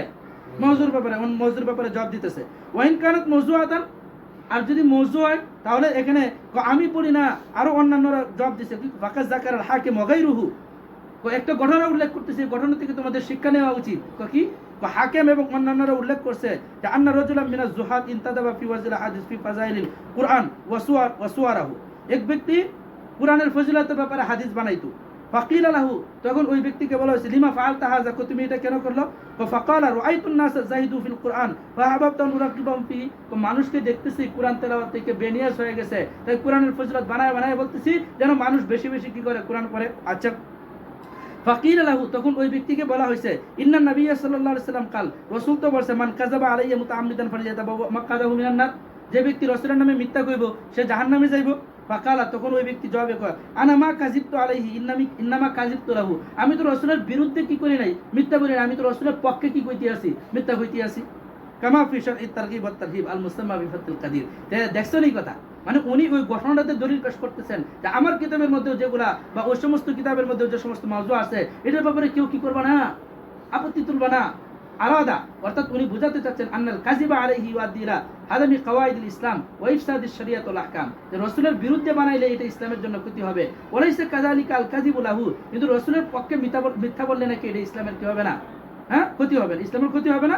ধরবে না মুস্তাশরিকিন না তোমার একটু পরে বাইনাউলিল আসআলাইতি, এভাবে কি শরীয়ত টিকে থাকবে না? শরীয়ত পুরা গুমরা হয়ে যাবে, পুরা মানে জামা বাইনুল কাসসি ওয়াস সামিন হয়ে যাবে, শরীয়ত পরিষ্কার থাকবে না। আরো জবাব দিয়েছে, এখনো শেষ হয় নাই। ক্বালা শেখ ইজ্জুদ্দিন ইবনে আব্দুস সালাম, ইজ্জুদ্দিন ইবনে আব্দুস সালাম কি কইছে? ইজ্জুদ্দিন ইবনে আব্দুস সালাম কইছে আল কালাম ওয়াসিলাতুন ইলাল মাকাসিদ, কথা বলেই তো মানুষ তার উদ্দেশ্য অর্জন করে, তাই না? আচ্ছা, ফাকুল্লু মাকসুদিন মাহমুদিন ইমকুনু তাওয়াসসুল ইলাইহি বিসিদক ওয়াল কাযিবি জামিয়া, তো দেখা গেছে প্রত্যেকটা মানে প্রত্যেকটা উদ্দেশ্য, ভালো উদ্দেশ্য অনেক সময় দেখা গেছে সিদকের মাধ্যমে অর্জন করতে হয়, অনেক সময় কিজবের মাধ্যমে অর্জন করতে হয়, কিন্তু কিজবা বলাটা হারাম। ফাইন আমকানাত তাওয়াসসুলু ইলাইহি বিল কাযিবি দুনা সিদকি ফাল কাযিবু ফি মুবাহুন ইন কানা তাহসিলু যালিকাল মাকসুদ মুবাহান। এখন কথা হইলো যে তুমি যে ভালো একটা উদ্দেশ্য এটা বাস্তবায়ন করতে চাচ্ছ, এইটা বাস্তবায়ন করার জন্য যদি তোমার মানে বাস্তবায়ন করাটা যদি ওয়াজিব হয় এবং এটা যদি মিথ্যা দিয়ে বাস্তবায়ন করতে হয় তাহলে মিথ্যা বলা ওয়াজিব, আর বাস্তবায়ন করাটা যদি মুবাহ হয় তাহলে মিথ্যা বলা কি মুবাহ, বাস্তবায়ন করাটা যদি ফরজ হয় তাহলে মিথ্যা বলা কি ফরজ। এটা কে বলছে? ইজ্জুদ্দিন আব্দুস সালাম বলছে। এখন উনি বলতেছে যে আমি আমার তাফসিরের বিষয়টা নেক মাকসাদটা বাস্তবায়ন করতে যায় কি করতেছি, ওই যে এই সমস্ত তাফসির আমি মিথ্যা তাফসির মানে মিথ্যা হাদিস কি করতেছি এখানে বলতেছি। আরে ভাই, ইজ্জুদ্দিন আব্দুস সালামের বক্তব্য কি এই ক্ষেত্রে? এই ক্ষেত্রে না তো, এটা তো যে তাওরিয়ার ক্ষেত্রে। কিসের ক্ষেত্রে? যে দুই ভাই ঝগড়া লাগছে, দুই ভাই কি লাগছে ঝগড়া লাগছে, তখন কি করা, আর এই দুই ভাইয়ের ঝগড়াটাকে মিটায় দেওয়ার সময় মিথ্যা কথা বলে ভাই সে তো তোমার কি করছে অনেক বেশি প্রশংসা করছে, এই কথা বুঝো নাই, তখন এই সমস্ত কথা বলা যায় আছে। এটা কি রিওয়ায়াতের ক্ষেত্রে নাকি আপনি কি ফাজলামি পাইছেন? এজন্য শেখ আব্দুল ওয়াহাব বলতেছে হাদা গালাতুন জাসিমুন জিদ্দান, একেবারে মারাত্মক ভুল করছেন আপনি। ওয়া ইস্তিদলালুন বাতিলুন নাউযু বিল্লাহি মিনহু, এটা একবার বাতিল একটা দলিল দিবেন, আল্লাহর কাছে পাওয়া যায়। ওয়ামা আদরি কাইফা সাদরা মিনাশ শাইখ হাক্কি ওয়া হুয়া মিম্মান কিলা ফি আল ফকিয়াল উসুল, কেমনে ইসমাইল হাক্কি এই কথা বললেন অথচ ওনাকে ফকি বলা হয়? ফকি ব্যক্তির পক্ষ থেকে এই ধরনের বক্তব্য আসতে পারে? ওয়ালা আল্লাহ নাযাআতুল গালিয়া ফি তাসাউফ আল্লাতী হাওয়ানাত আলাইহি মিসলু হাযাল কওল, হতে পারে এখানে তাসাউফুনের গালিব হয়ে গেছে, উনি মানে মূল কথা ভুলে গেছে। ফানাসআলুল্লাহ আসসালামাতা ওয়াস সালামুল কুরআনুল কারীম গিনান কুল্লাল গিনা আনিল কাযিব। আর ভাই কুরআনের প্রতি তারগিব করতে হবে মানুষকে, মিথ্যা হাদিস দিয়া কুরআনের থেকে কি আছে অনেক বেশি বেনিয়াজ আছে। আর শাইখ ইবনে আব্দুস সালামের বক্তব্য ওয়াইরু ওয়াদিন ফি হাদা সাদাদি ইতলাকুন ওয়া জাযমান, নিশ্চিত এই ক্ষেত্রে না, এটার আলাদা কি রয়েছে ক্ষেত্র আছে। এরপরে ওয়াল মুমিন লা ইয়াতাসাওয়ারু মিনহুল কাযিব আলা আকাল্লিন নাসি শানান, আরে ভাই সাধারণ মানুষের নামে তো মিথ্যা বলা কি এটা যায় না, আর তুমি রাসূলের নামে মিথ্যা করবা। ফাকাইফা ইযা কাযাবা আলা রাসূলিল্লাহি সাল্লাল্লাহু আলাইহি ওয়াসাল্লাম মুবাল্লিগ আনিল্লাহি তাআলা, তুমি রাসূলের নামে মিথ্যা বলবা। তুম্মা জামা যালিকা নুসরাতাম মিনহু লিশরিয়াতিল মুতাহহারা ওয়া তাঈদান লিসাইব, আবার ধারণা করতেছো মিথ্যা যে বলতেছো এটাকে আবার কি মনে করতেছো সওয়াবের কারণ মনে করতেছো যে আমি দ্বীনের কাজ করতেছি। ওয়ালাউ উবি মিসলু হাযাল মাবদা আদ-দাল আল মুদিল, এই ধরনের পথভ্রষ্ট মতবাদ যদি তোমার কি করা হয় বৈধ করা হয় তাহলে তো তোমার কই লারতাফাল আমান আনিস সুন্নাতিল মুতাহহারা, তাহলে পুরা হাদিস থেকে মানুষের নিরাপত্তা উঠে যাবে। লিইহতিমালি আন ইয়াকুনা কুল্লু হাদিসিন মিন যালিকা সাবিল, কারণ এখানে তখন ইহতিমাল হইতে পারে যে এটা আসছে কোথা থেকে, ওই বানোয়াটের পক্ষ থেকে আসছে। ওয়াল খুলাসা, মোট কথা, লা ইয়াসুকুল ইতিমাদ আলা হাদিস আল্লাতী তুরাদু ফি তাফাসিরিল মাযকুরা ওয়া আমসালিহা দুনা রুজু ইলা মারিফাতি হালিহা মিন কুতুবিত তাখারিজ ওয়া সিওয়া। এই সমস্ত তাফসীরের মধ্যে যে সব riwayat আসছে দেখে এটা নেওয়া যাবে না, বরং এটার জন্য তাখরিজের কিতাব দেখতে হবে, মানে যে সমস্ত কিতাবে মুহাদ্দিসিনে কেরাম এসব হাদিস নিয়ে আলোচনা করছেন বা আহলে পানের মুরাজাত করতে হবে। ওয়াযালিকা লিআন্না ফিল হাদিস আস-সহিহ ওয়াজ-যাঈফ ওয়াল-মাওযূ। وهذه تفاسير الأربعة تفسير الزمخشري، تفسير البيزبي، تفسير أبي سعود، تفسير إسماعيل الحقي، قد أوردت أيضا في آخر كل سورة حديثا أو أكثر عن النبي صلى الله عليه وسلم في فضل تلك السورة وما لقارئها من ثواب وأجر عند الله تعالى। এখানে বানোয়াট অনেক হাদিস আসছে। مع العلم أن تلك الأحاديث سوى أحاديث معدودة موضوعة مكذوبة باتفاق أهل العلم وقد تابع الزمخشري في الواحد والسالب এটা আগে আলোচনা গেছে। আচ্ছা, এরপরে কুরতুবী সম্পর্কে এখানে কি আসছে, আলোচনা আসছে যে কুরতুবী মোটামুটি ভালো অন্যদের তুলনায়, তবে উনিও কি করছেন মাঝে মাঝে এই ধরনের মাউযু রিওয়ায়াত কি করছেন ওনার এই কিতাবের মধ্যে উল্লেখ করছেন। এই সম্পর্কে মোটামুটি লম্বা আলোচনা এখানে করছে। আসলে তোমরা হয়তো হয়ে যাবা কি বলে এই মানে ক্লান্ত হয়ে যাবে, এই জন্য আলোচনাটা আজকে এখানেই শেষ করে দিলাম। বাকি সর্বশেষ একটা কথা বলতেছি কুরতুবী সম্পর্কে, সর্বশেষ কথা, ওয়ালা হাদা নাস্তাতি ওয়ান নাকুলা, এই কথাটা বলে দেই। ইন্নাল আহাদিস আল্লাতী ইউরিদুহা শাইখ আল কুরতুবী ফি তাফসীরি গায়রা মাযুওয়াতিন ইলা মাসদারিন ওয়ালা মানসুবাতিন ইলা মুখাররাজ। কুরতুবী কোন একটা হাদিস আনার পরে যদি নির্ভরযোগ্য কোনো উৎসের কথা না বলেন, বুখারীতে আছে, মুসলিমে আছে, না হাদিসের উৎসের প্রতি যদি না বলেন, তাহলে ইয়ামবাগিল কাশফু আনহা মিন মাযানিহা লিমারিফাতি হালিহা মিনাস সিহাতি বিজ-যুফি ওয়াল বুতলান। তাহলে এই হাদিসটার হুকুম, এটা কি সহিহ যঈফ নাকি মাযু, এটা জানার জন্য তোমাকে মাজানে যাইতে হবে। মাজান মানে কি, অন্যান্য যে জায়গায় এই হাদিসটা আছে সেটা খুঁজে বের করতে হবে। ওয়ালা ইয়াসুকুর রুকুন ইলাইহা লিমুজাররাদি রিওয়ায়াতিলাহা লিমা আলিমতা আন্না ফিহা যঈফ ওয়াল মাওযু। এখানে পায়ে এটার উপর কি করা যাবে না, ইতিমাদ করা যাবে না। এটা হলো তাফসীর কুরতুবী সম্পর্কে সর্বশেষ বক্তব্য। এরপরে সর্বশেষ আরেকটা বক্তব্য, খাতেমা। قال شيخنا علامة الفقيه المحدث الأديب الشيخ العلبي المالكي رحمه الله। তো আল্লামা শেখ আলাবি রাহিমাহুল্লাহ উনি বলেন, যাকারাল উলামা কুতুবান লা ইয়ানবাগি লিল ইনসানি আন ইয়ানকুলা মিনহা হাদিসান ইল্লা বা'দাল মুরাজা ওয়াত তানকিব। যিকরুল উলামা কুতুবান লা ইয়ানবাগি লিল ইনসানি আন ইয়ানকুলা মিনহা হাদিসান ইল্লা বা'দাল মুরাজা ওয়াত তানকিব বাল বাযুহা ইয়াগলিবু ফিহা যিকরুল আহাদিসিল মাওযুআ।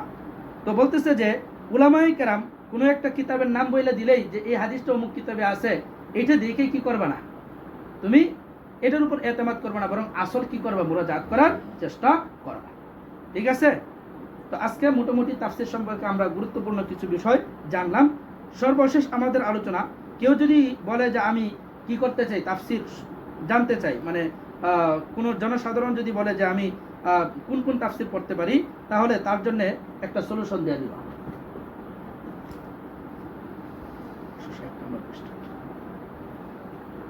তালেবান এলএম পত্র-পাথেয় 560 নম্বর পৃষ্ঠা।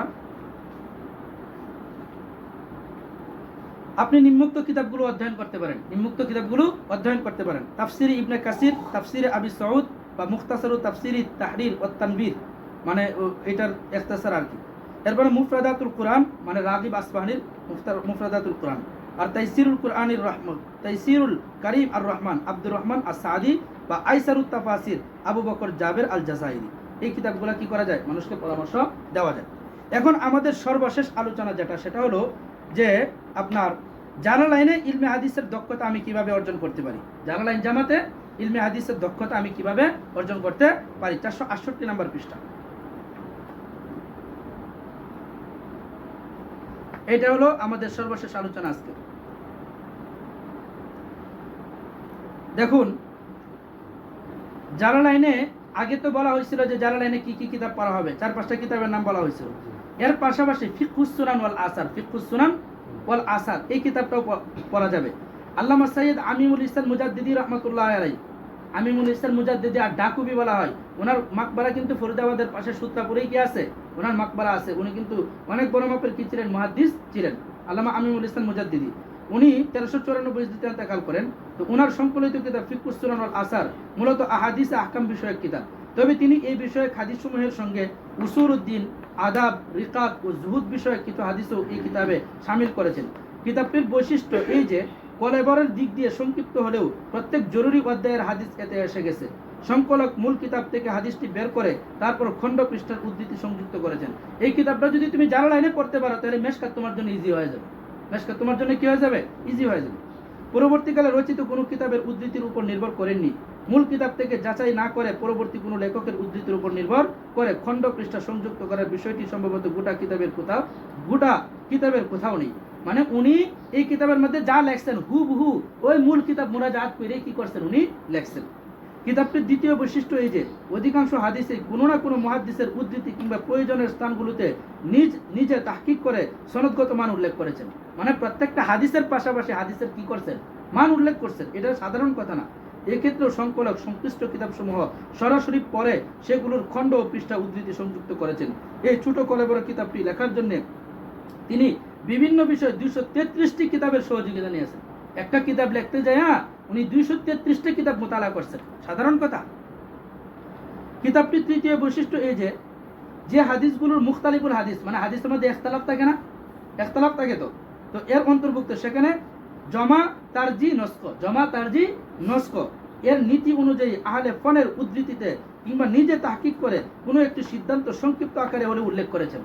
যারা ওই যে মেশকাত পড়ার সময় ইখতিলাফের জবাব দিতে যায়, মানে দুই হাদিসে তারুজের সমাধান দিতে যায় কঠিন অবস্থা হয়, ওইখানে তো জামা বাইনাল গাসসি ওয়াস তামিন জবাব উল্লেখ করা হয়, কিন্তু এখানে ফন্নি জব পাওয়া যাবে। এখানে কি পাওয়া যাবে?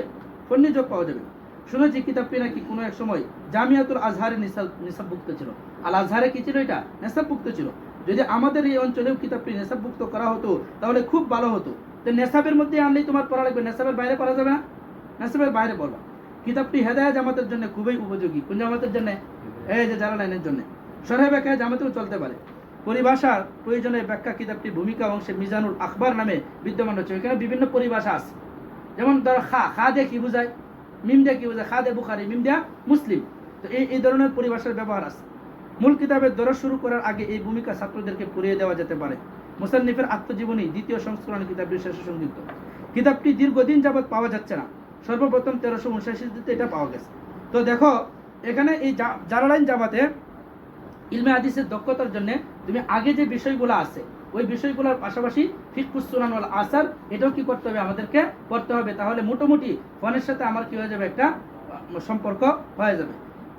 বুঝে আসছে কথা? ঠিক আছে, আজকে এই পর্যন্তই। ওমা আলাইনা ইল্লাল বালাগ। 4 খন্ডে 4 খন্ডে।